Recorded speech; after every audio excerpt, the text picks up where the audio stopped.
থেকে আমি বিরত থাকতে পারছি না, এক্ষেত্রে কি আমার তওবা কবুল হচ্ছে না? পড়াশোনায় মনোযোগী হবার জন্য বিশেষ কোনো আমল আছে কিনা? কঠিন রোগ দূর করার কোনো কোন দোয়া সবচেয়ে বেশি কার্যকরী? আমি হারাম রিলেশনে যেতে চাই না, এই জন্য আমি গেম খেলি, এদিকে এগুলো হবে? মেয়েরা কি বাসায় জুমার নামাজ পড়তে পারবে? ফুটবল খেলা কি হারাম?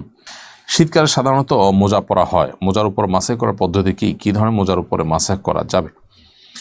শীতকালে যদি আপনি মোজা পরেন তার উপরে মাসাজ করতে পারেন, শর্ত হলো মোজাটা চামড়ার হবে, অথবা কাপড়ের মোজা হলে সেটার নিচের অংশ চামড়ার হবে, উপরের অংশ কাপড় হবে, এবং এত মোটা হবে যে উপর দিয়ে পানি দিলে ভিতরে যাবে না, অন্তত এইটুকু মোটা হবে, এইটুকু মজবুত হবে। এটা ওলামায়ে আহনাফের মত।